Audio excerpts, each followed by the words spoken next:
కంచుకోటలో సీనియర్ల మధ్య ఆధిపత్య పోరు తారాస్థాయికి చేరింది. డీసీసీ అధ్యక్ష పదవిని తన అనుచర వర్గానికి ఇప్పించుకునేందుకు ఇద్దరు నేతల మధ్య టగ్ ఆఫ్ వార్ నడుస్తోంది. పదవిని ఆశిస్తున్న సెకండ్ క్యాడర్ లీడర్లు నమ్ముకున్న నాయకుల చుట్టూ ప్రదక్షిణలు చేస్తున్నారు. స్థానిక ఎన్నికల నేపథ్యంలో ఇప్పుడు ఆ పదవి హాట్ కేక్ గా మారిపోయింది. ఆ పీఠం కోసం పైరవీరు చేస్తున్న నేతలెవరు?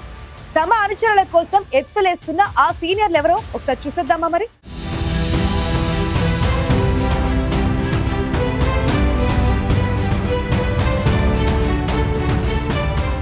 నల్గొండ జిల్లా కాంగ్రెస్ పార్టీలో డీసీసీ పదవి పార్టీ నేతల మధ్య చిచ్చు రాజేసిందట. తన అనుచరులకే డీసీసీ పోస్ట్ ఇవ్వాలంటూ సీనియర్లు జానారెడ్డి, మంత్రి కోమటిరెడ్డి వెంకటరెడ్డి అధిష్టానం దగ్గర పట్టుబడుతున్నారట. దాంతో అధ్యక్ష పదవి కోసం సిట్టింగ్ మంత్రి, మాజీ మంత్రి మధ్య ఆధిపత్య పోరు నడుస్తోందనే ప్రచారం జోరుగా సాగుతోంది. ఇప్పటికే 2 పర్యాయాలు జానారెడ్డి శిష్యుడు శంకర్ నాయక్ డీసీసీ అధ్యక్షుడిగా చేశారు.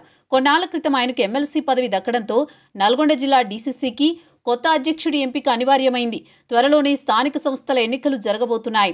అందుకే ఆలోపే నల్గొండ డీసీసీ పదవి భర్తీ చేయాలని అధిష్టానం భావిస్తోంది.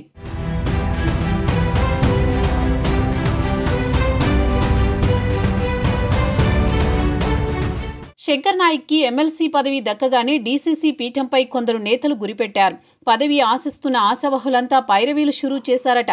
మంత్రి కోమటిరెడ్డి వెంకటరెడ్డి, కాంగ్రెస్ సీనియర్ నేత కుందూరు జానారెడ్డిని అభ్యర్థనలతో పాటు అనుచరుల నుంచి తీవ్ర ఒత్తిడి వస్తోందట. మంత్రి కోమటిరెడ్డి వెంకటరెడ్డి ప్రధాన అనుచరుడిగా ఉన్న గుమ్మల మోహన్ రెడ్డి డీసీసీపై కన్నేశారు. ఇటీవల పార్టీ రాష్ట్ర కాంగ్రెస్ ఉపాధ్యక్ష పదవి ఇచ్చినా ఆయన సంతృప్తి చెందలేదు. ఆ పదవి తనకు వద్దంటూ తాను డీసీసీ పోస్టుకు అర్హుడినని ప్రకటన చేశారు. పదవి ఇవ్వకుంటే పార్టీకి రాజీనామా చేస్తానని కూడా లీకులిచ్చారు మోహన్ రెడ్డి. ఇక కోమటిరెడ్డి మరో ప్రధాన అనుచరుడు బుర్రి శ్రీనివాసరెడ్డి కూడా డీసీసీ రేసులో ఉన్నారు. ఒక్క ఛాన్స్ ప్లీజ్ అంటూ రిక్వెస్ట్ చేస్తున్నారు. జిల్లా నేతలు, కార్యకర్తలతో మంచి రిలేషన్ ఉన్న శ్రీనివాసరెడ్డి వివాదాలకు దూరంగా ఉంటారనే పేరుంది.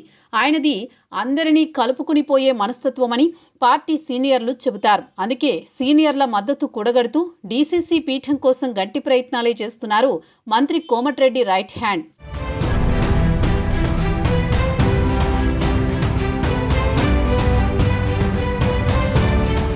ఇక 2 పర్యాయాలు ఎస్టీ సామాజిక వర్గానికి ఇచ్చారు కాబట్టి ఈసారి బీసీ నేతకు ఇవ్వాలని పట్టుబడుతున్నారు పున్న కైలాష్ నేత. రేవంత్ కోటరీలో ఉన్న కైలాష్ డీసీసీ పదవి కోసం అటు జానారెడ్డి, ఇటు కోమటిరెడ్డి వెంకటరెడ్డి ఇద్దరి ముందు తన అభ్యర్థన పెట్టారు. కార్పొరేషన్ పదవి కోసం 1.5 ఏళ్ల కాలంగా కళ్లలో ఒత్తులేసుకుని ఎదురు చూస్తున్న కైలాష్ ఈసారైనా కాలం కలిసి రాకపోతోందా అన్న ఆశతో ఉన్నారు. ఇప్పటికే జిల్లా సీనియర్లతో టచ్లో ఉంటూనే అధిష్టాన పెద్దలను కూడా ఫాలో అప్ చేసుకుంటున్నారు కైలాష్. పదవి చేజారకుండా పై చేయి సాధించేందుకు పైరవీలు ముమ్మరం చేశారు. ఇక పున్నా కైలాష్తో పాటు మరో 2-3 బీసీ నేతలు కూడా డీసీసీ కోసం గట్టి ప్రయత్నాలే చేస్తున్నట్టు టాక్.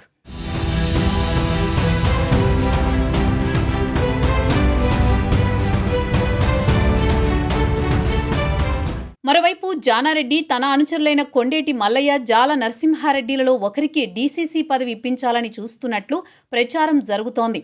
కొండేటి అప్పట్లో జెడ్పీటీసీగా భారీ మెజారిటీతో గెలుపొందడం, పార్టీ ప్రధాన కార్యదర్శిగా పనిచేయడంతో పార్టీ ఉపాధ్యక్ష పదవి కూడా దక్కింది.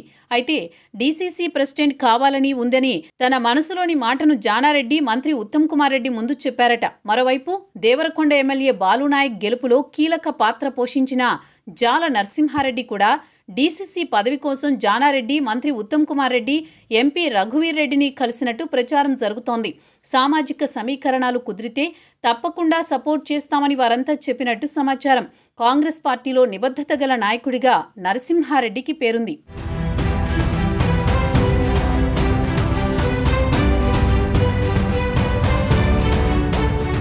కాంగ్రెస్ కంచుకోట కావడంతో నల్గొండ కాంగ్రెస్ అధ్యక్ష పదవి కోసం నాయకులు ఎవరికి వారుగా గట్టి ప్రయత్నాలు చేస్తున్నారు. కార్పొరేషన్ పదవి ఆశించి భంగపడ్డ second cadre leader chance please అంటూ హైకమాండ్ దగ్గర రిక్వెస్ట్లు పెడుతున్నారు. మరి అంతిమంగా మంత్రి కోమటిరెడ్డి, సీనియర్ నేత జానారెడ్డిలో ఎవరి మాట నెగ్గుతుంది? క్యాస్ట్ ఈక్వేషన్లో ఎవరికి అదృష్టం వరిస్తుందో తేలాలంటే కొంతకాలం ఆగాల్సిందే.